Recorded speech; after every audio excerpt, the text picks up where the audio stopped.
తాకట్లో ఉన్న బంగారాన్ని విడిపించి ఆ రోజున మార్కెట్ ధర కట్టి మిగిలిన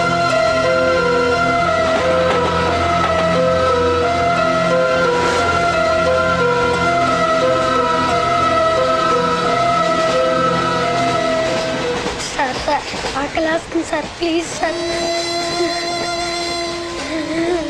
అమ్మ ఆకలేస్తుందమ్మా సార్ సార్ ప్లీజ్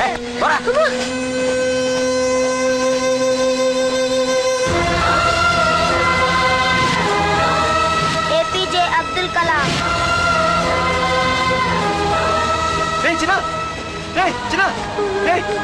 ఏంద్రా నీకు ఏంటి ఏమో చెప్పరా చెప్పు. వాట్?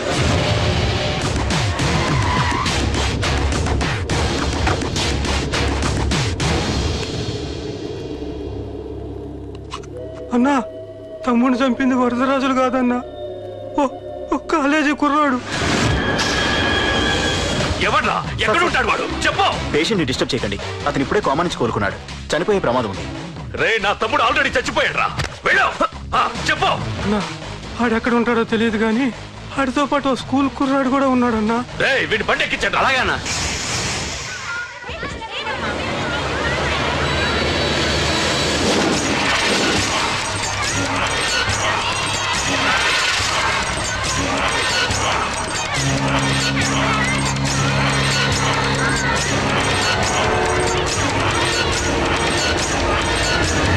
అన్నా ఆ కుర్రాడన్నా. మర్యాదగా చెప్పు. నిజంగా అతను ఎవరో మాకు తెలియదు సార్. తెలియకుండానే వాడితో మీ కొడుకుని స్టేషన్కి పంపించారా? చెప్పు చెప్పు చెప్పు చెప్పు చెప్పు చెప్పు చెప్పు. తెలియకుండానే వాడితో స్టేషన్ పంపించావా? చెప్పు.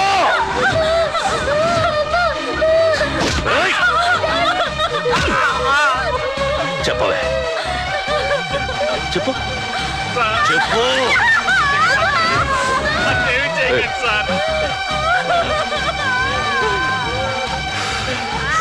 ఇప్పుడు చెప్తా. చెప్పు.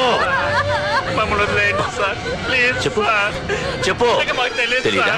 చెప్పు చెప్పు చెప్పు.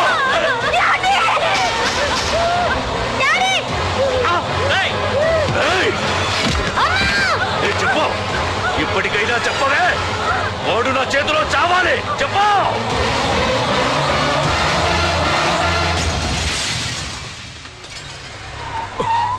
సార్ వాడి గురించి ఇన్ఫర్మేషన్ తెలిసింది సార్. ఇది వాడి ఫోటో. అన్నా వీడే నా తమ్ముడు చంపింది వీడే.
అయ్యో మన భోగిలు విడిపోయాయి.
నిన్ను తలుచుకుంటే చావును తలుచుకున్నట్ట.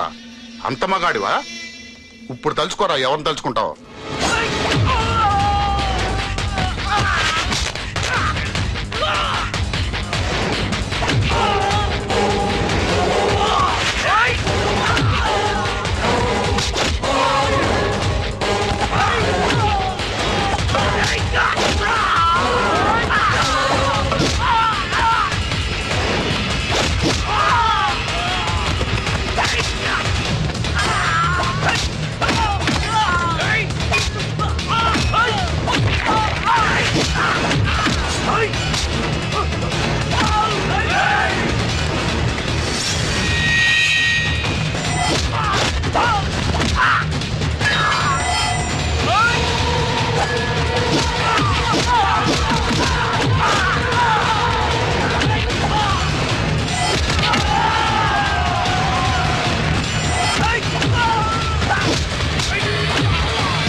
నా గురించైనా ఒకసారి ఆలోచించు ప్రకాష్. ఇప్పుడు నా ఆలోచన, ఆవేశం అంతా పార్థుగాడి చావు గురించే.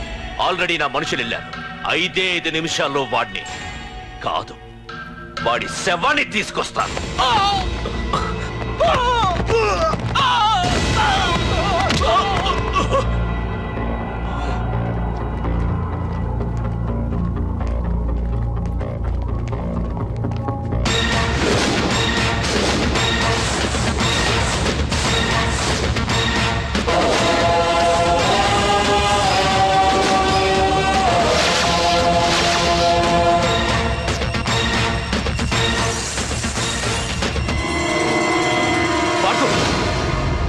రేయ్, నువ్వు జీవితంలో ఏ తప్పైతే చేయకూడదు అదే చేశావు.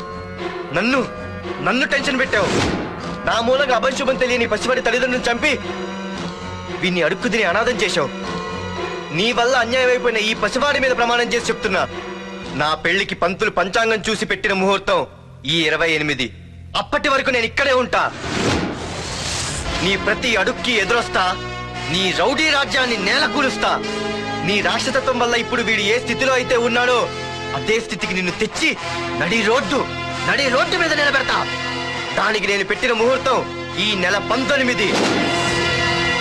తెచ్చుకో. నీ బ్రాంచీల నుండి జనాల్ని తెచ్చుకుంటావో, నీ గొడవల నుండి ఆయుధాలు తెచ్చుకుంటావో. ఒరే ప్రకాష్, పొరపాటున నా పొరచేయి తగిలితేనే పైకి పోయాడు నీ తమ్ముడు. అదే నే మనసు పెట్టి పిడికిలి బిగించి కొట్టానంటే పునర్జన్మ లేకుండా పోతావు.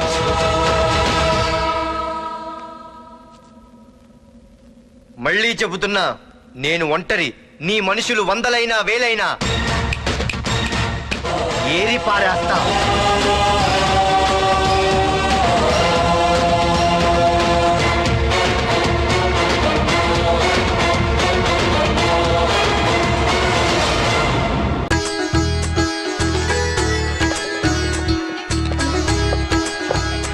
అమ్మాయిని తీసుకురాడమ్మా. బావగారు రండి. నమస్కారం బావగారు. ఏంటి అల్లుడు రాలేదు? వస్తున్నాడు. ఎంగేజ్మెంట్ రింగ్ తనే స్వయంగా కొనాలని వెళ్ళాడు. రండి రండి. రామ్మా రా, ఆశీర్వాదం తీసుకో. God bless you. రండి. ఏంటి ఇంత లేట్? బావగారు, ముహూర్తం టైం అవుతుంది. పాడుతూ ఇంకా రాలేదేంటి? మీరు కంగారు పడకండి, వాడు వచ్చేస్తాడు.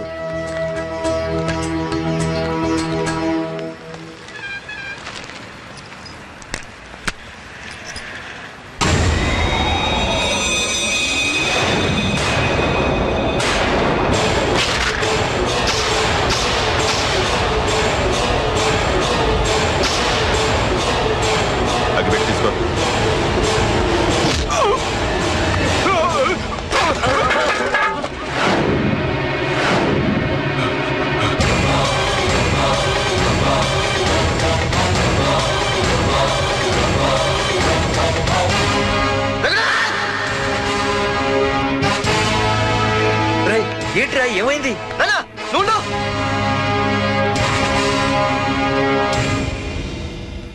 రఘునాథ్ నీకు ఆ రోజే చెప్పాను, నీకేమైనా అభ్యంతరం ఉంటే ముందే చెప్పమని. ఇలా వెనక నుంచి పొడిపించడాలు నరికించడాలు నాకు నచ్చవు. ఒక పక్క ఎంగేజ్మెంట్ ఫంక్షన్ అని బిల్డప్ ఇస్తూనే మరో పక్క నన్ను చంపించడానికి ట్రై చేస్తున్నావు. ఛీ! హే పార్దు, ఏం మాట్లాడుతున్నావు? నిజం మాట్లాడుతున్నాను, చెప్పరా చెప్పు. మీరే కదా నన్ను చంపేమంది. నేను చంపమంటావు ఏంట్రా?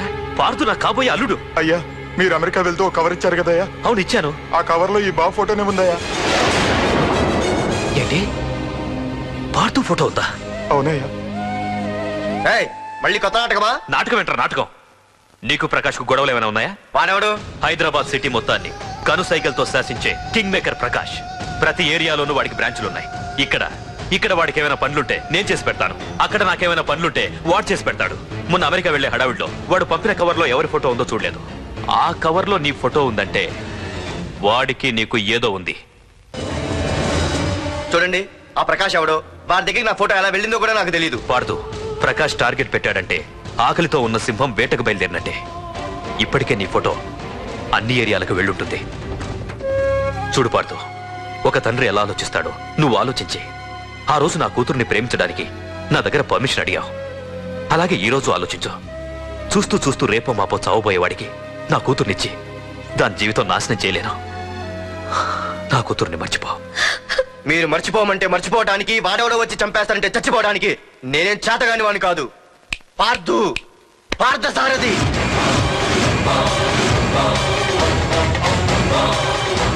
నేను మామూలుగా దేనికి ఫిక్స్ అవ్వను. వన్స్ ఫిక్స్ అయ్యానంటే ఎవ్వడడ్డొచ్చినా డ్రాప్ అవ్వను. నేనే హైదరాబాద్ వెళ్తా, ఆ ప్రకాష్ ఎవడు వాడి సంగతి ఏంటో తేల్చుకుని వస్తా. మాధురి, పెద్దలు నిర్ణయించిన ముహూర్తానికి ఈ నెల 28వ తారీఖు రాత్రి 9:29 సింహాచలం గుళ్ళో మన పెళ్లి. ఇందులో ఏ మార్పు ఉండదు.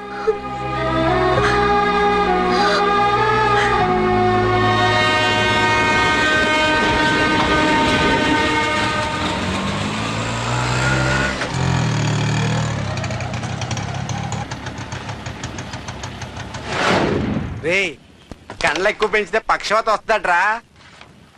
ఏరా మామా, ఏంటి మళ్ళీ సస్పెండ్ అయ్యావా? సస్పెండ్ అయితేనే కదా హైదరాబాద్ వచ్చేది. ఏంట్రా అలా ఉన్నావు? ప్రకాష్ అంటే ఎవడ్రా? వాడెందుకురా ఇప్పుడు? నన్ను చంపడానికి ట్రై చేస్తున్నాడు. నిన్ను చంపడానికి ట్రై చేయడం ఏంట్రా? అదే నాకు అర్థం కావట్లేదు. ఒరేయ్, ఆ రోజు మార్కెట్ లో కొట్టావు చూడు, వాళ్ళు ప్రకాష్ మనుషులేరా? ఇవన్నీ వాళ్ళకి మామూలేరా. కొడతారు, కొట్టించుకుంటారు, చంపుతారు, చేస్తారు. అంతెందుకు, మన స్టేషన్కి వెళ్ళే దారిలో రోడ్డు పక్కన ఆ ప్రకాష్ తమ్ముడిని ఎవరో చంపి పడేశారు తెలుసా? పేపర్లో కూడా పడింది. రే, ఆ పేపర్ ఉందా?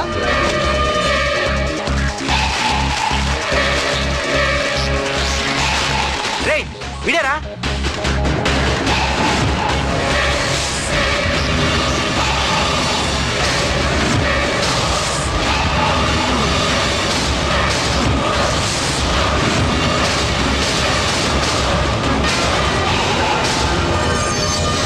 ఆ రోజు మా నాన్న ఫోన్ రాగానే నేను వైజాగ్ వెళ్ళటానికి స్టేషన్కి బయలుదేరాను. ఏ auto auto auto!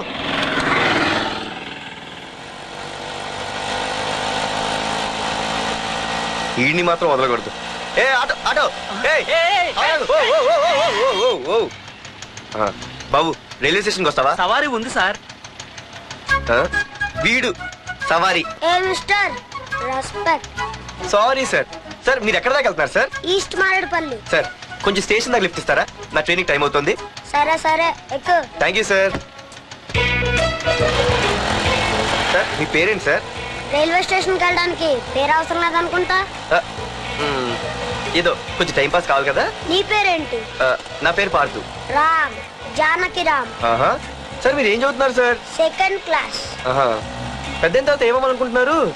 APJ Abdul Kalam. అబ్బో, ఎవరైనా డాక్టర్ ఇంజనీర్ అవ్వాలనుకుంటారు. మీరేం సార్ ఏకంగా రాష్ట్రపతి పోస్ట్ కి ఎసరు పెట్టారు? అంతకన్నా పెద్ద పోస్ట్ ఉందా?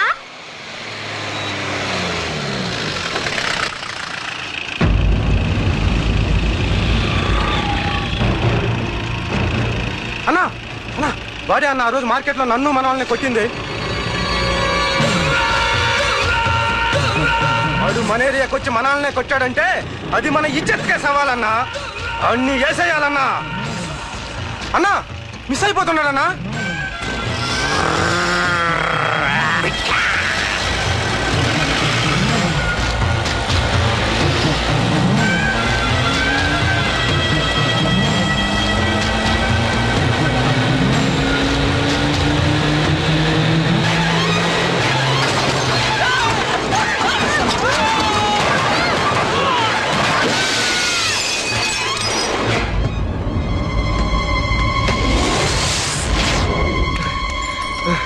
చిన్న రే చిన్న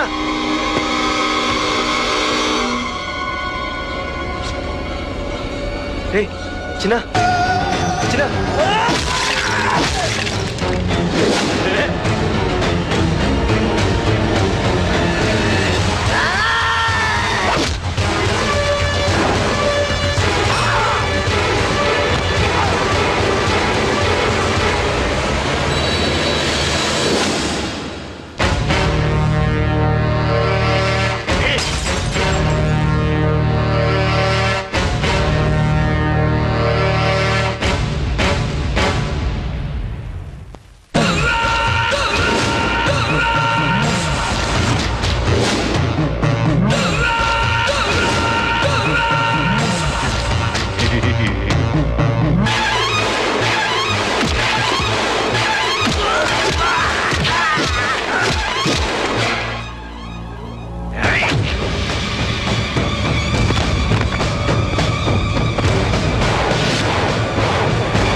ఆ తర్వాత బాబుని హాస్పిటల్లో అడ్మిట్ చేసి నేను వైజాగ్ వెళ్ళిపోయాను.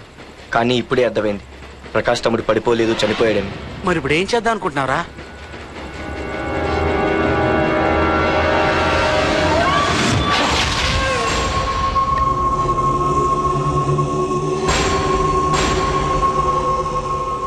బాగున్నాడు కదరా కుర్రాడు. అవనా చాలా స్మార్ట్గా ఉన్నాడు.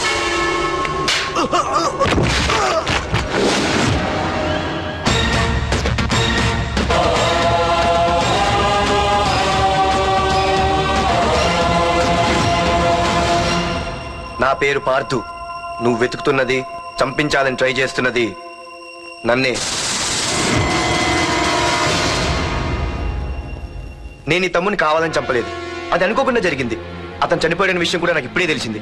నన్ను చంపడం వల్ల అతను తిరిగి రాడు కదా, అందుకు నీ మనుషులు నా వెంట పట్టడం, నన్ను చంపాలని ట్రై చేయడం, నేను వాళ్ళని తిరిగి కొట్టడం, ఇవన్నీ నాకు నచ్చవు.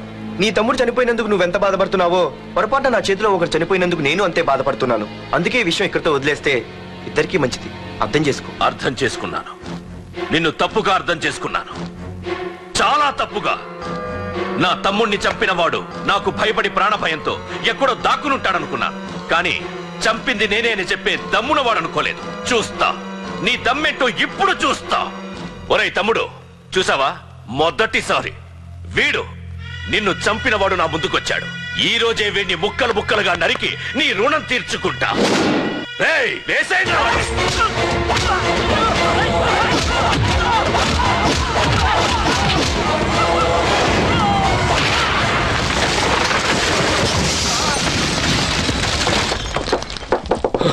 రేయ్ ప్రకాష్, నాకు సైలెన్స్ అన్నా వైలెన్స్ అన్నా అస్సలు నచ్చవు. పొరపాటును మొదలు పెట్టానంటే కథలు కథలుగా చెప్పుకుంటారు. ఇంకొకసారి నువ్వు ఈ పార్థుని తలుచుకుంటే నీ చావుని నువ్వు తలుచుకున్నట్టే.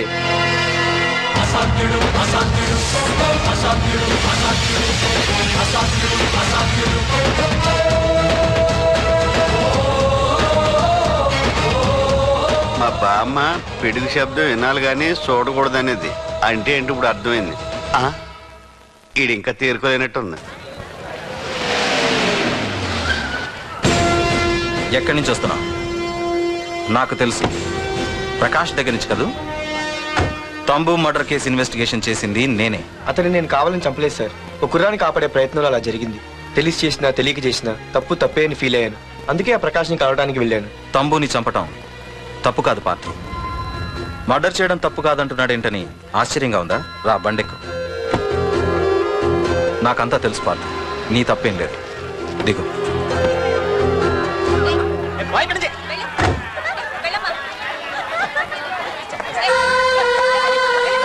ఆమె ఎవరో తెలుసా? నాకంటే ముందు నా పోస్టులో ఉన్న పోలీస్ ఆఫీసర్ భార్య. తన కళ్ళ ముందే తన భర్తని ఆ తంబుగాడు అతి దారుణంగా నరికి చంపేశాడు. అది చూసి ఆవిడ పిచ్చిదైపోయింది.